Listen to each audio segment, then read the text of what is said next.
સુરતના ઉકાઈ ડેમમાં ઉપરવાસથી પાણીની આવક વધી છે। ડેમમાં જળ સપાટી 345.2 ફૂટ પર પહોંચી છે। 46,000 ક્યુસેક પાણી તાપી નદીમાં છોડાયું છે। સતત વરસાદી માહોલ સુરતમાં દક્ષિણ ગુજરાતમાં જોવા મળી રહ્યો છે। જાણે કે મેઘરાજા સુરતને છોડવા નથી માંગતા, દક્ષિણ ગુજરાત છોડવા નથી માંગતા। દક્ષિણ ગુજરાતમાં છેલ્લા ઘણા મહિનાઓથી સતત વરસાદ વરસી રહ્યો છે।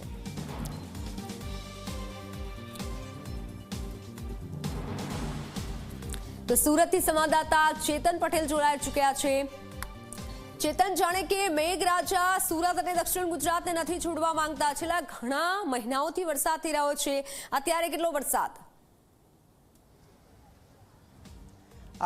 જી બિલકુલ થી મેઘરાજા સુરત સહિત દક્ષિણ ગુજરાતને છોડવા નથી માંગતા, કારણ કે ચોમાસાએ વિદાય લીધી છે। પરંતુ જે રીતે હવામાન વિભાગ દ્વારા સુરત સહિત દક્ષિણ ગુજરાતમાં કમોસમી વરસાદની આગાહી કરવામાં આવી છે, ત્યારે સુરત સહિત દક્ષિણ ગુજરાતમાં છેલ્લા 2 દિવસથી ધોધમાર વરસાદ વરસી રહ્યો છે। સુરતની વાત કરીએ તો ગત રોજ 3 ઇંચ જેટલો વરસાદ ખાબક્યો હતો, જે નીચાણવાળા વિસ્તારો છે તેમાં પણ પાણી ભરાઈ જવાની પરિસ્થિતિનું નિર્માણ થયું છે। ત્યારે બીજી તરફ ઉપરવાસમાં પણ જે રીતે ધોધમાર વરસાદ વરસી રહ્યો છે, જેને કારણે ઉકાઈ ડેમની જે સપાટી છે તે ભયજનક સપાટી ક્રોસ કરી ચૂકી છે। ઉકાઈ ડેમની ભયજનક સપાટી 345 ફૂટ છે, જ્યારે હાલની સપાટી 345.02 ફૂટે પહોંચી ગઈ છે। એટલે કે ભયજનક સપાટી મેન્ટેન કરવા માટે તંત્ર દ્વારા સતત 46,000 ક્યુસેક જે પાણી છે તે તાપી નદીમાં છોડવામાં આવી રહ્યું છે। બીજી તરફ તાપી નદીમાં જે રીતે પાણીની આવકમાં વધારો જોવા મળી રહ્યો છે, જેને કારણે જે કોઝવે છે તે કોઝવે પણ પોતાની ભયજનક સપાટી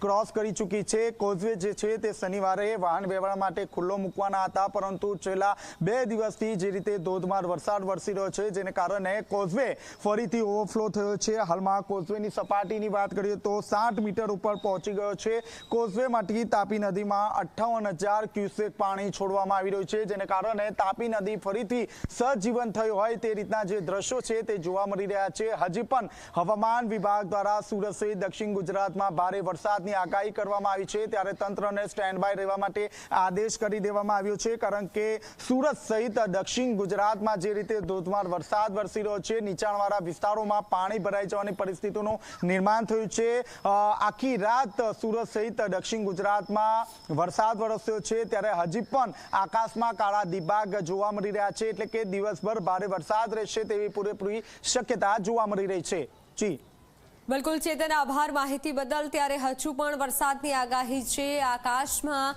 કાળા ડિબાંગ વાદળો જોવા મળી રહ્યા છે અને તાપી નદીમાં પણ પાણી છોડાયું છે।